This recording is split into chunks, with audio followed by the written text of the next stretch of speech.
نحمدہ و نصلی علی رسولہ الکریم۔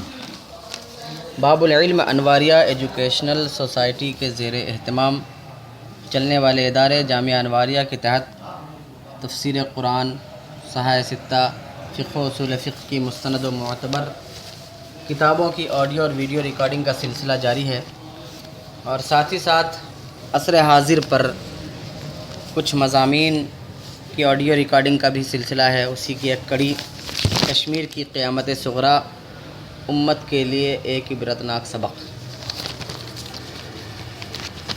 اس عنوان کے تحت آج ہم آپ کو کچھ کشمیر کے بارے میں بتائیں گے۔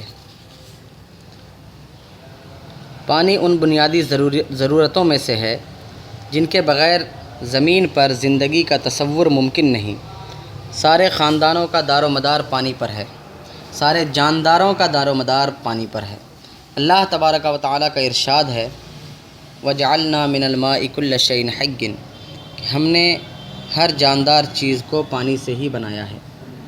پانی ہی سے زمین کو سیراب کیا جاتا ہے، جس سے انسانوں کی غذائی ضروریتوں کی تکمیل ہوتی ہے، یعنی غذا کی جو کھانے پینے کی جو ضرورتیں ہیں وہ پوری ہوتی ہیں۔ ہر قسم کا اناج، غلہ اور پھل ان سب کی فراہمی اور ان سب کی وصولی میں پانی کا مین رول ہے۔ کسی سال اگر موسمی بارش کم ہو جائے تو سارا علاقہ خشک سالی سے متاثر ہو جاتا ہے۔ انسان تو انسان، جانوروں کے لیے گھاس چارے کی فراہمی تک مشکل ہو جاتی ہے۔ جدید صنعتی دور نے، جدید ٹیکنالوجی کے دور نے تو بہت سی چیزوں کا انحصار پانی پر کر دیا ہے۔ بہت سی چیزیں پانی پر ہی منحصر ہیں کہ پانی کے بغیر وہ چیزیں پائی نہیں جا سکتی۔ بجلی کی فراہمی کا مسئلہ بھی اب پانی پر موقوف ہے۔ بارش کی کمی کا اثر بجلی پر پڑتا ہے، اور بجلی کی کمی ملکی صنعت پر اثر انداز ہوتی ہے، ملک کے پروڈکٹس پر، اور ملک میں جو چیزیں بنتی ہیں ان سب چیزوں پر اثر ہوتا ہے۔ مطلوبہ مقدار میں، یعنی جتنی مقدار میں برسات چاہیے اتنی مقدار میں برسات نہ ہونے سے پانی کے ذخیرے قلت آب سے دوچار ہو جاتے ہیں، یعنی ڈیم جو ہوتے ہیں اس میں پانی کم ہو جاتا ہے، جس کی وجہ سے رہائشی علاقوں میں، جہاں ریزیڈینشل ایریا جو ہوتا ہے اس میں پانی کی سربراہی متاثر ہوتی ہے، پانی وہاں تک نہیں پہنچ پاتا۔ لوگ پانی کی کمی کی وجہ سے مختلف مسائل سے دوچار ہو جاتے ہیں۔ ایک طرف پانی ایک شدید انسانی ضرورت ہے، تو دوسری طرف یہی پانی اگر حد سے زیادہ ہو جائے تو وہ انسانوں کے لیے عذاب الہی اور آسمانی آفت کی شکل میں ظاہر ہوتا ہے۔ موسموں کا اعتدال، وقت پر مناسب ضروری برسات کا ہونا نہ ہونا، اس کا تعلق خالق کائنات کے فیصلے سے ہے۔ خدا کی مرضی ہو تو موسموں میں اعتدال برقرار رہتا ہے، وقت پر مطلوبہ بارش ہوتی ہے، اور خشک سالی و سیلاب سے انسانی آبادی محفوظ رہتی ہے۔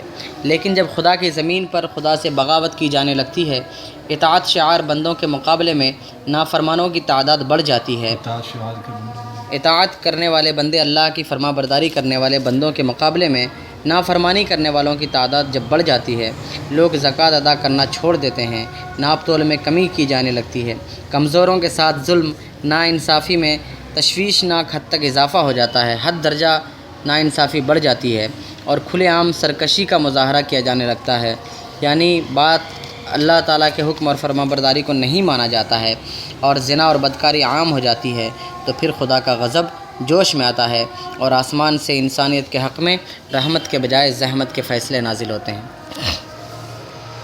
اس وقت ہمارے ملک میں ایک طرف ایک بڑا خطہ، ایک بڑا رقبہ خشک سالی سے دوچار ہے، تو دوسری طرف کشمیر کا علاقہ طوفان نوح کا منظر پیش کر رہا ہے، جہاں آئے ہوئے سیلاب کو صدی کا بدترین سیلاب قرار دیا جا رہا ہے۔ سیلاب کیا قیامت صغریٰ کا منظر ہے، ہر طرف تباہی دندنا رہی ہے، اور انسان دندنا رہی ہے، ہر طرف تباہی گھوم رہی ہے، کھیل رہی ہے، ناچ رہی ہے۔ انسان بے بسی کی تصویر بنا ہوا ہے، جنت نظیر انسان بے بسی کی تصویر بنا ہوا ہے۔ جنت نظیر اور جنت نشان کہلانے والا کشمیر اس وقت جہنم زار کی شکل پیش کر رہا ہے۔ کشمیر کی قدرتی جھیلوں اور وہاں کے قدرتی مناظر سے لطف اندوز ہونے کے لیے جانے والے سیاح خود دوسروں کے لیے عبرت بن چکے ہیں۔ اپنے جاہ و حشم اور مال و دولت پر اترانے والے کتنے ایسے لوگ ہیں جنہیں اپنے اوقات سمجھ میں آ رہی ہے۔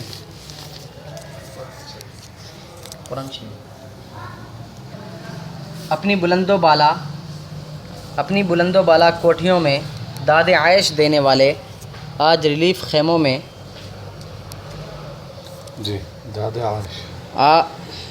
اپنی بلند و بالا کوٹھیوں میں داد عیش کرنے والے آج ریلیف کیمپوں میں، مختلف مسجدوں میں، گرودواروں میں لگائے گئے امدادی کیمپوں میں بے یار و مددگار پڑے ہوئے ہیں۔ بطور امداد دی جانے والی غذائی چیزوں پر ان کا گزر بسر ہے۔ کتنے بچے ہیں جو اپنے والدین سے جدا ہوئے اور کتنے ماں باپ نے اپنے بچوں کو خود سے جدا ہوتے دیکھا۔ اخبارات اور ٹی وی چینلوں پر سیلاب کے جو خوفناک مناظر دکھائے گئے، انہیں دیکھ کر سنگ دل انسانوں کے دل بھی دہل کر رہ گئے۔ سیلاب کی خطرناکی کا اندازہ اس بات سے کیا جا سکتا ہے کہ تین منزلہ عمارتیں مکمل طور پر ڈوب چکیں۔ مواصلاتی نظام، کمیونیکیشن کا نظام مکمل طور پر تباہ ہو گیا۔ 2 ہفتوں کا عرصہ ہو رہا ہے لیکن اب تک کشمیر میں صرف 60% بجلی بحال ہو سکی ہے، جبکہ جموں میں 85% بجلی بحال ہو چکی ہے۔ مسلسل سیلاب کی وجہ سے چٹانیں گرنے کے واقعات کے سبب بھی بڑے پیمانے پر تباہی ہوئی ہے۔ 32 موت اور 30 افراد لاپتہ ہیں یہ چٹانوں کے گرنے کی وجہ سے۔ اس کے علاوہ 1222 مکانات پوری طرح تباہ ہو چکے ہیں۔ 4608 مکانات تھوڑے ٹوٹ پھوٹ چکے ہیں۔ لاکھوں ایکڑوں پر پھیلی ہوئی فصلیں تباہ ہو چکی ہیں۔ سینکڑوں افراد ہلاک، ہزاروں لاپتہ ہیں۔ جانی نقصانات کا صحیح اندازہ لگانے کے لیے مزید کئی ہفتے درکار ہیں، کئی ہفتوں کی ضرورت ہے۔ ریاست کے سارے پل ٹوٹ چکے ہیں، ہزاروں دیہات پانی میں ڈوب چکے ہیں، کئی دیہاتوں کا نام و نشان مٹ چکا ہے۔ دیہات میں چھوٹے گاؤں، کھیڑے۔ لاکھوں افراد اپنا گھر چھوڑنے پر مجبور ہو چکے ہیں۔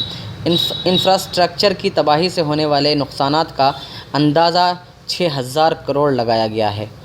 گزشتہ 2 ہفتوں سے جاری راحت کاری اقدامات کے باوجود اب تک 1 لاکھ سے زائد افراد سیلاب میں پھنسے ہوئے ہیں۔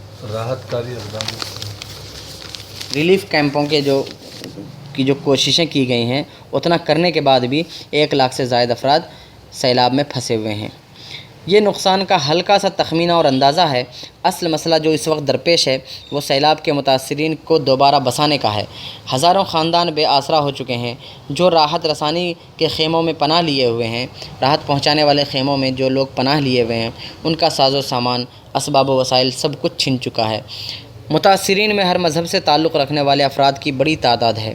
اس وقت ملک کے ہر فرد پر انسانی بنیادوں پر جو ذمہ داری عائد ہوتی ہے، جو ذمہ داری آتی ہے، وہ متاثرین کی امداد اور مدد کرنے کا ہے۔ ظاہر ہے ہزاروں خاندانوں کو دوبارہ بسانا کوئی معمولی کام نہیں، اس کے لیے جتنا بھی تعاون کیا جائے کم ہے۔ جہاں تک دین اسلام کا تعلق ہے، اس کی تعلیم انسانیت نواز ہیں۔ اسلام میں نہ صرف غریبوں، بے کسوں اور مجبوروں کے ساتھ ہمدردی اور خیر خواہی پر اجر ثواب کا وعدہ ہے، بلکہ بے زبان جانوروں کے ساتھ حسن سلوک کرنے والوں کے لیے بھی مغفرت کی بشارت دی گئی ہے۔ بدکار عورت نے پیاسے کتے کو پانی پلایا تو اسے مغفرت کا پروانہ عطا کیا گیا۔ بھلا جو مذہب جانوروں سے ہمدردی کو اجر و ثواب کا باعث سمجھتا ہے، اس کی نگاہ میں اشرف المخلوقات کا درجہ رکھنے والے مجبور انسان کی مدد کی کیا کچھ اہمیت نہ ہوگی؟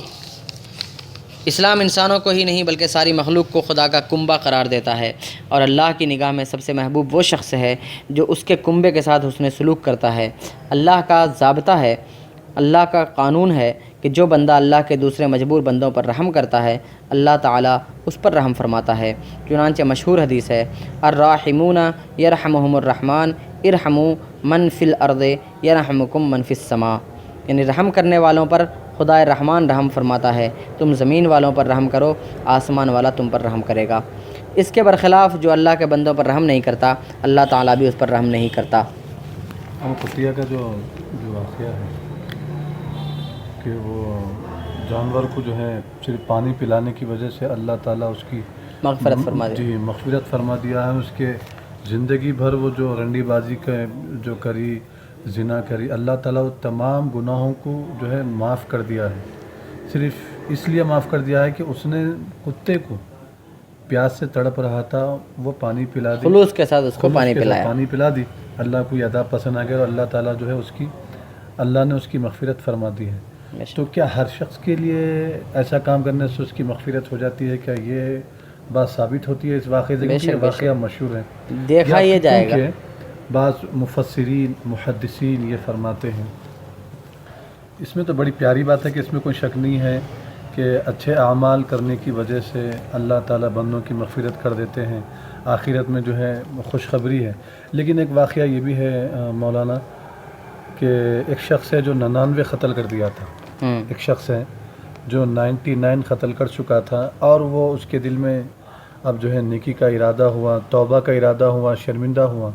ایک عالم کے پاس گئے تھے وہ کہ انہوں نے کہا کیا کوئی صورت ہے، کوئی گنجائش ہے کہ میں نے 99 لوگوں کا جو ہے قتل کیا ہے، کیا کوئی ایسی صورت ہے، کوئی ایسا راستہ ہے اگر میں اس کو چن لوں، اختیار کر لوں تو اللہ تعالیٰ میرے گناہوں کو مغفرت کر دے، بخشش کر دے، مجھے معاف کر دے.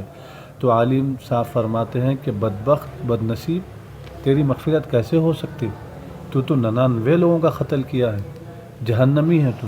تو وہ غصے میں آ کے ٹھیک ہے اب میں تو 99 قتل کیا ہوں تو ایک ٹارگٹ 100 کا پورا ہی کر دیتا ہوں. وہ عالم صاحب کا بھی قتل کر دیا. قتل کرنے کے بعد پھر اس کو ایک خیال آیا، ارادہ ہوا کہ کچھ تو میں اللہ کی بارگاہ میں توبہ کرنا چاہتا ہوں، میں اپنے گناہ جو ہے اللہ کی بارگاہ میں بخشوانا چاہتا ہوں، اللہ سے معافی مانگنا چاہتا ہوں. فلاں اور ایک بزرگ کے پاس گئے تھے، وہ بتاتے ہیں کہ اولیاء اللہ کی ایک جماعت ایسی ہے فلاں مقام پہ، اللہ کے اولیاء صوفیہ وہاں پر رہتے ہیں، ان سے اگر تم دعا کراؤ یا ان کے وسیلے سے دعا کرو یا پھر ان سے اللہ کی بارگاہ میں تمہاری بخشش کے لیے اگر تم دعا کرواتے ہو تو انشاءاللہ تمہاری بخشش ممکن ہے. تو کیا آپ اس چیز کو بنیاد بناتے ہوئے ہر شخص جو ہے قتل کریں گا پھر معافی مانگ لیں گا؟ تو کیا اس واقعے کو بنیاد بنا سکتے ہیں؟ ہر شخص قتل کرے پھر معافی مانگے ایسا نہیں ہے، لیکن ہوتا ہے نا کہ کچھ لوگ ہوتے ہیں کہ شروع سے ہی وہ گناہوں میں ملوث رہتے ہیں، گناہوں میں پڑے رہتے ہیں، لیکن پھر اچانک ان کا دل بدلتا ہے، اللہ تعالیٰ ان کے دل کو پھیر دیتا ہے طاعت کی طرف، فرما برداری کی طرف، اور وہ اب سوچ لیتا ہے کہ ہمیں یہ سب چیزوں کو چھوڑ دینا ہے، پکا ارادہ کر لیتا ہے. اس کے بعد گناہوں سے معافی مانگتا ہے تو اللہ تبارک و تعالیٰ بخشنے والا مہربان ہے، وہ بے شک بخش سکتا ہے. بے شک آئندہ نہیں کرنے کے ارادے سے. مکمل توبہ کا مطلب ہی ہوتا ہے کہ دوبارہ ہم اس گناہ کو نہیں کریں گے. جی. تو رسول اللہ صلی اللہ تعالیٰ علیہ وسلم نے انسانیت کی بنیاد پر ان لوگوں کی بھی مدد فرمائی جنہوں نے آپ کا مذہب قبول نہیں کیا تھا. جب مکہ والوں نے آپ کو بے انتہا ستایا اور نہ صرف آپ پر ایمان نہیں لائے بلکہ دوسرے لوگوں کے اسلام قبول کرنے میں رکاوٹ بننے لگے تو آپ نے بد دعا فرمائی کہ ان پر یوسف علیہ السلام کے زمانے کی طرح قحط سالی آ جائے. چنانچہ آپ کی دعا قبول ہو گئی اور اہل مکہ قحط سالی میں مبتلا ہو گئے، یہاں تک کہ کچھ لوگ چمڑے اور مردار کھانے پر مجبور ہو گئے. ایسے وقت ابو سفیان جو اس وقت تک غیر مسلم تھے رسول اللہ صلی اللہ علیہ وسلم کے پاس پہنچے اور آپ سے کہا، اے محمد، آپ اللہ کی اطاعت اور صلہ رحمی کا حکم دیتے ہیں، آپ کی قوم ہلاک ہو رہی ہے، آپ ان کے لیے دعا فرمائیے. آپ نے دعا فرمائی اور بارش ہو گئی. تو کشمیر سیلاب کے متاثرین کی مدد انسانی ذمہ داری ہونے کے ساتھ یہ ایمانی اور اسلامی فریضہ بھی ہے. مسلمان آپس میں بھائی بھائی ہیں. نبی رحمت نے ایمانی اخوت کو، ایمانی بھائی چارگی کو ایک معنی خیز تمثیل سے سمجھایا، ایک معنی خیز مثال سے سمجھایا ہے. آپ نے معنی خیز کا مطلب بہت ہی عمدہ مثال سے سمجھایا ہے. آپ نے فرمایا کہ آپسی ہمدردی اور غمخواری میں مسلمانوں کی مثال جسم واحد ایک جسم کی طرح ہے. جسم کے کسی ایک حصے کو تکلیف پہنچنے سے سارا جسم پریشان ہو جاتا ہے اور ہر حصہ اس تکلیف کو محسوس کرتا ہے. اسی طرح مسلمان آپس میں ایک جسم کی طرح ہیں کہ کسی ایک مسلمان کو جب تکلیف ہو تو تمام مسلمانوں کو تکلیف ہوتی ہے. مسلمان کی مثال رسول اللہ صلی اللہ علیہ وسلم نے اس طرح دی ہے. آپ نے اخوت اسلامی کو، اسلامی بھائی چارگی کو سیسا پلائی ہوئی دیوار سے تشبیہ دی ہے. جس طرح عمارت کی اینٹیں ایک دوسرے کو مضبوط کرتی ہیں، اسی طرح مسلمان قوم کا ہر فرد دوسرے کی تقویت کا سبب بنتا ہے، دوسرے کو قوت پہنچاتا ہے. نیز ایک جگہ آپ نے فرمایا، مسلمان کا بھائی ہے. یعنی یہ شیشہ پلائی ہوئی دیوار کی طرح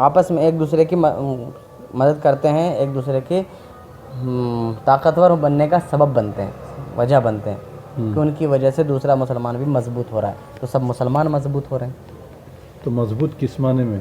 ہر اگر معنی وہ یعنی اگر وہ تعلیم میں پیچھے ہیں تو تعلیم میں ان کی مدد کی جائے، کاروبار یا صنعتی یا انڈسٹریل یا تجارت میں اگر وہ پیچھے ہیں تو جو ایسے مسلمان جن کو اللہ نے دولت سے نوازا ہے، خوب دولت دی ہے، تو وہ اپنی دولت میں سے جو ہے کچھ حصہ نکال کر مسلمان بھائیوں کو جو ہے کاروبار میں ان کی مدد کریں، تجارت میں ان کی مدد کریں، خاص جس چیز میں جس میدان میں ان کو ضرورت ہے وہ ان کی ضرورت کو پورا کرے۔ کیا یہ ہر ایک چیزیں اس سے مراد ہو سکتی ہیں، جس طرح بھی ایک مسلمان دوسرے مسلمان کو قوت پہنچائے، طاقت پہنچائے، سب اس میں شامل ہو جائیں گی۔ جی ایک جگہ آپ نے فرمایا مسلمان کا بھائی ہے، نہ تو ایک مسلمان دوسرے مسلمان پر ظلم کرتا ہے نہ اسے چھوڑ سکتا ہے۔ جو شخص اپنے بھائی کی ضرورت میں کام آتا ہے، اللہ اس کی ضرورت میں کام آتا ہے۔ جو کسی مسلمان کی مصیبت کو دور کرتا ہے، اللہ قیامت کے دن اس کی مصیبت کو دور فرمائے گا، اور جو کسی مسلمان کی عیب کو چھپاتا ہے، قیامت کے دن اللہ تعالیٰ اس کے عیب کو چھپائے گا۔ مسلم شریف حدیث نمبر 2580۔ جی اس حدیث میں اسلامی اخوت کے 5 تقاضوں کو بیان فرمایا گیا ہے۔ اول یہ کہ وہ ایک دوسرے پر ظلم نہ کریں، دوسرے وہ 5 تقاضوں کو، یہ تقاضے 5 باتوں کو بیان فرمایا گیا، 5 چیزیں اس سے ثابت ہوتی ہیں، یعنی یہ حدیث 5 چیزیں ہم سے چاہتی ہیں۔ ایک یہ کہ مسلمان آپس میں ایک دوسرے پر ظلم نہ کریں، دوسری بات یہ کہ ایک دوسرے کے مددگار بنیں اور اپنے بھائی کو حالات کے رحم و کرم پر نہ چھوڑ دیں، وقت کے دھارے میں بہنے نہ دیں، بلکہ جو ان کی ضرورت ہے اس ضرورت میں کام آئیں۔ تیسرے یہ کہ اپنے بھائی کی ضرورت میں کام آئیں۔ چوتھے اس پر کوئی مصیبت آئی تو اسے دور کرنے میں معاون اور مددگار بنیں۔ پانچویں بات یہ کہ اگر کسی مسلمان سے غلطی یا گناہ ہو جائے تو اس پر پردہ رکھنے کی کوشش کریں اور اسے رسوائی سے بچائیں۔ نبی کریم صلی اللہ تعالی وسلم نے مسلمانوں کی اخوت کو، جس میں انسانی سے جو تشبیہ دی ہے وہ انتہائی بلیغ ہے، بہترین ہے، جس کے سارے اعضاء یکساں ایک طرح کی اہمیت کے حامل نہیں ہوتے۔ دماغ غیر معمولی اہمیت رکھتا ہے، گویا وہ جسم کا بادشاہ ہے۔ سارے اعضاء، جسم کے سارے اعضاء اور سارے حصے اس کے اشارے کے تابع ہوتے ہیں، فرما بردار ہوتے ہیں۔ پھر دل کا درجہ پاور ہاؤس کا ہے، جس سے سارے جسم میں خون کی ترسیل ہوتی ہے، خون پہنچایا جاتا ہے۔ اگر وہ اپنا عمل چھوڑ دے، اپنا کام چھوڑ دے تو آدمی بے جان لاشا بن جائے۔ اس کے علاوہ دیگر اعضاء میں بعض زیادہ اہمیت رکھتے ہیں، بعض کم، لیکن ایسا نہیں ہوتا کہ انگلی کو تکلیف پہنچے تو دماغ سوچے کہ یہ ایک حقیر عضو ہے، اس کی وجہ سے ہم کیوں پریشان ہوں۔ یعنی حقیر اعضاء ہے، یعنی اب کہنے کا مطلب یہ ہے کہ دماغ ایک نمبر پر ہے، مان لیجئے دل دوسرے نمبر پر، تو انگلی کا ایسا کوئی مقام نہیں ہے۔ لیکن ایسا نہیں ہوتا کہ جب انگلی کو تکلیف پہنچتی ہے تو دماغ سوچتا رہے یہ تو چھوٹا موٹا ہے، اس کی تکلیف سے ہمیں کیا تکلیف، ایسا نہیں سوچتا، بلکہ دماغ بھی تکلیف کو محسوس کرتا ہے، دل بھی محسوس کرتا ہے۔ ویسے ہی ہمارے جو مسلمان ہیں تو وہ یہ نہ سوچیں کہ ارے وہ تو غریب انسان ہے، اس کی تکلیف سے ہم کو کیا ٹینشن، ایسا نہ سوچیں، بلکہ یہ سوچیں کہ وہ بھی ہمارے جسم کا ایک حصہ ہے۔ ہم بلند ہیں، بڑے بنائے گئے تو ہمارا مقام دماغ کا ہوا، یا اس سے چھوٹے ہیں تو دل کا ہمارا مقام ہوا۔ لیکن جس طرح جسم میں اگر چھوٹے سے چھوٹے حصے کو تکلیف ہو تو دل اور دماغ کو بھی تکلیف ہوتا ہے، اسی طرح آپ بھی تکلیف محسوس کریں جب آپ کے چھوٹے بھائی پر کسی طرح کی مصیبت آئے، تکلیف آئے۔ پاؤں یہ نہیں کہتا کہ میں حرکت کر کے کیوں ہسپتال کے چکر لگاؤں، اگر ذرا سا ناخن بھی کٹ جائے تو پورا جسم اس کی کسک محسوس کرتا ہے۔ یہی حال مسلمانوں کا ہونا چاہیے کہ دنیا کے کسی بھی خطے میں مسلمانوں پر کوئی آفت آ جائے تو دوسرے کسی بھی خطے میں، کسی بھی ملک میں، کسی بھی حصے میں، کسی بھی جگہ میں، خطہ بولتے ہیں زمین کا ایک ٹکڑا، جی، تو دنیا کے کسی بھی خطے میں یعنی کسی بھی زمین کے ایک ٹکڑے میں مسلمانوں پر کوئی آفت آ جائے تو دوسرے خطے کے مسلمان بے چین ہو جائیں اور ان کی مدد کے لیے دوڑ پڑیں۔ حدیث میں آتا ہے کہ جسے مسلمانوں کے معاملات کی فکر نہ ہو وہ ہم میں سے نہیں۔ اس وقت کشمیر میں ہمارے مسلمان بھائیوں پر سیلاب کی شکل میں بہت بڑی مصیبت آ پڑی ہے۔ ہمارا ملی اور انسانی فریضہ ہے، ہماری دینی اور اسلامی ذمہ داری ہے کہ ہم اپنے ان مصیبت سے دو چار بھائیوں کی مدد کے لیے آگے آئیں۔ آج وہ ہم سے آس لگائے ہوئے ہیں کہ ہمارے ایمانی بھائی ہماری مدد کریں گے۔ آج ہم ان کی مصیبت کو دور کریں گے تو کل اللہ تعالیٰ قیامت کی تکلیفیں ہم سے دور کر دے گا۔ اللہ کا حبیب کا ارشاد ہے، جس کسی نے میری امت کے کسی ضرورت مند کی ضرورت پوری کی تاکہ وہ راحت پائے تو اس نے مجھے خوش کیا، جس نے مجھے خوش کیا اس نے اللہ کو خوش کیا، اور جو خدا کو خوش کرے گا اللہ ان کو ضرور جنت میں داخل فرمائے گا۔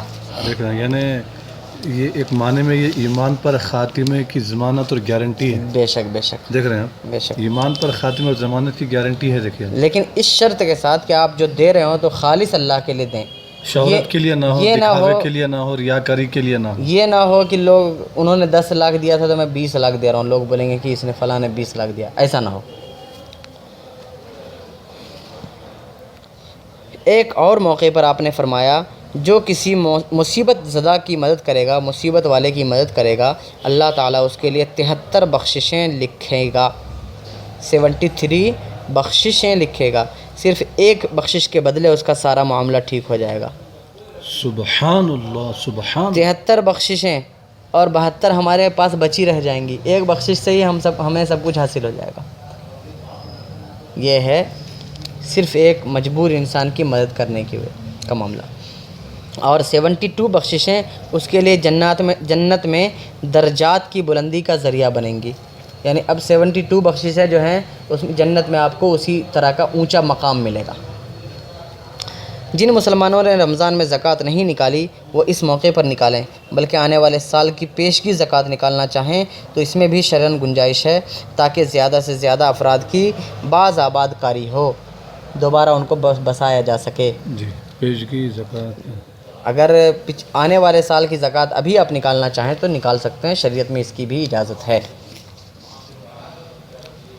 محلہ واری طور پر کشمیر ریلیف فنڈ کے عنوان سے باقاعدہ مہم چلائی جائے، مسجدوں میں اعلانات کے ذریعہ تعاون اور مدد اکٹھا کیا جائے، مختلف شعبوں اور ڈپارٹمنٹس میں اور پیشوں سے وابستہ حضرات اپنے اپنے حلقہ اور اپنے اپنے ڈپارٹمنٹ میں تعاون یعنی مدد وصولی کی مہم چلائیں۔ اسکولوں اور کالجوں کے ذمہ دار اپنے حلقہ اور اپنے انڈر کے افراد میں مہم چلائیں۔ کشمیر ریلیف کی ایک مؤثر شکل یہ ہو سکتی ہے کہ ان دنوں مؤثر معنی یعنی اثردار صورت یہ ہو سکتی ہے کہ ان دنوں جتنے نکاح طے ہیں ان میں فضول خرچی، اسراف اور کھانے میں کئی اقسام کی فراہمی میں جتنا پیسہ لگنے والا ہے اس پیسے کو کشمیر سیلاب کے متاثرین کے لیے وقف کر دیں۔ پھر دوبارہ اس کو آسان انداز میں یعنی بتانا یہ ہے کہ آج کل جتنی شادیاں ہونے والی ہیں اس میں اب جو فضول خرچی کرتے ہیں، اس موقع پہ تو کم سے کم اس فضول خرچی سے بچ جائیے، اور وہ جتنا پیسہ آپ بچائیں وہ پیسہ کشمیر ریلیف فنڈ میں جمع کرا دیں، یا آپ ڈائریکٹ بھی جا کر پہنچانا چاہیں تو پہنچا سکتے ہیں۔ یہ سب سے زیادہ یہ بہتر ہے، سب سے ڈائریکٹ جا بہتر کر ہے کہ اب ڈائریکٹ جا کے پہنچائیں، کیونکہ بہت سے لوگ ایسے ہوتے ہیں کہ ریلیف فنڈ لگا کر کھانے کے چکر میں بھی رہتے ہیں۔ اگر ہاں آپ کسی مجبوری کی وجہ سے اگر نہیں جا سکتے ہیں تو کسی ایسے ایماندار آدمی کو جو ہے آپ ان کے حوالے کریں جس پر آپ کو یقین ہو کہ بھائی یہ پہنچائے گا، اس کے اخلاق، کردار، اوصاف اور امانت دار بھی ہے، امانت میں خیانت نہیں کرتا۔ بعض چیزیں ایسی ہوتی ہیں کہ انسان اس کی وجہ سے معاشرے میں، سوسائٹی میں، سماج میں کچھ کی شہرت ہو جاتی ہے، مشہور ہو جاتا ہے کہ بھائی یہ واقعی بڑے اچھے اخلاق والی شخصیت ہے، بڑے اچھے اخلاق والا انسان ہے، اس کے اخلاق اچھے ہیں، کیریکٹر اچھے ہیں، اور یہ ایماندار بھی ہے، اور یہ جو ہے نا کیا بولنا چاہیے، امانت میں خیانت کرنے والا نہیں ہے۔ بے شک بعض چیزیں خوبیوں کی وجہ سے معاشرے میں مشہور ہو جاتی ہیں، تو ایسے لوگوں کے ذریعے آپ جو ہے ریلیف فنڈ بھیجیں، کشمیری بھائیوں کے لیے، بہنوں کے لیے ان کی مدد کریں۔ اس صورت میں جب کہ آپ نہیں جا سکتے، مجبوری ہے یا اہم کام ہے، آپ کا جانا مشکل ہے، آپ کے جانے سے ہزاروں کا، لاکھوں کا نقصان ہو سکتا ہے، یا پھر آپ کی بیوی، بچے، اہل و عیال، والدین کی خدمت کرنے کے لیے کوئی اور نہیں ہے، تو ایسی صورت میں آپ دوسرے ایماندار لوگوں کو جو ہے اپنی امانت ان کو پہنچا کر ان کے ذریعے پہنچا سکتے ہیں امانت۔ بے شک۔ جی، تو شہر حیدرآباد ہمیشہ تعاون کے سلسلے میں آگے رہا ہے۔ ماشاءاللہ اس مرتبہ بھی شہر کی سیاسی قیادت نے یعنی پولیٹیکل لیول کے لوگوں نے کشمیر ریلیف کے لیے 20 لاکھ کا اعلان کیا ہے۔ روزنامہ سیاست کی جانب سے بھی ہمیشہ مہم چلائی جاتی ہے۔ ریلیف خدمات میں ایک نمایاں نام صفا بیت المال کا جو ایسے ہر موقع پر فوراً حرکت میں اور میں جو ہے ہمارے مجلس اتحاد المسلمین کے کونسلر ہیں، غوث کونسلر صاحب، قابل تعریف ہے ہمارے غوث کونسلر صاحب جو شالی بنڈے کے کونسلر ہیں ماشاءاللہ، اور مجلس اتحاد المسلمین کے انتہائی متحرک کونسلر ہیں، اور ماشاءاللہ دینی کاموں میں بھی ہمیشہ وہ آگے بڑھ چڑھ کر حصہ لیتے ہیں، اللہ ان کو سلامت رکھے۔ اس بار کشمیری بھائیوں کے لیے تقریباً 2 کروڑ روپے کی وہ جو ہیں امداد کر رہے ہیں مجلس اتحاد المسلمین کی جانب سے، اور وہ خود 1 کروڑ روپے تو تقریباً وہ اپنی جیب سے لگا رہے ہیں۔ ماشاءاللہ ماشاءاللہ سبحان اللہ۔ دیکھیے مجلس اتحاد المسلمین کے متحرک کونسلر ہیں بے شک ہمارے غوث کونسلر صاحب، اللہ سلامت رکھے بیچاروں کو، آمین۔ واقعی بہت بہترین جو ہے کونسلر ہیں، ایسے لوگ ہونا چاہیے، جی تبھی تو مجلس اتحاد المسلمین جو ہے بعض ایسے بھی خیر خواہی کاموں میں حصہ لینے والے لوگوں کو بھی وہ لوگ جو ہے سیٹ دیتے ہیں، قابل لوگوں کو بھی دیتے ہیں بے شک بے شک ماشاءاللہ۔ اس میں مجلس اتحاد المسلمین کی بھی کافی حد تک جتنی تعریف کی جائے کم ہے کہ وہ اچھے متحرک لوگوں کو جو ہے اپنی جماعت میں جو ہے شامل کرے ہیں ماشاءاللہ۔ اب آخر میں وہ لوگ جو ریلیف فنڈ وہاں تک پہنچا رہے ہیں ان سے ایک گزارش یہ ہے کہ ریلیف کی تقسیم میں اور اس کو بانٹنے میں امتیاز نہ برتا جائے، یعنی یہ نہ دیکھا جائے کہ یہ مسلمان ہے یہ ہندو، پھر یہ بھی نہ دیکھا جائے کہ یہ سنی ہے یہ وہابی ہے یہ دیوبندی ہے۔ ایسے نازک موقع پر سیاست سے گریز کیا جائے، ایسے نازک موقع پر انسانیت کی مدد کی جائے، انسانوں کی مدد کی جائے۔ بالعموم ایسے موقع پر ہر ممکنہ فکر کے لوگ صرف اپنے لوگوں کو امداد پہنچاتے ہیں، ایسا ہوتا ہے، لیکن ایسا نہ کریں بلکہ بلا تفریق مذہب و ملت سارے متاثرین کی مدد کے لیے مدد کی جائے اور سارے متاثرین کی مدد کو یقینی بنایا جائے۔ یہی ہماری آپ سے گزارش ہے۔ اللہ تعالیٰ سے دعا ہے کہ ہمیں کشمیریوں کی مدد کرنے کی توفیق رفیق عطا فرمائے۔ السلام علیکم ورحمۃ اللہ وبرکاتہ۔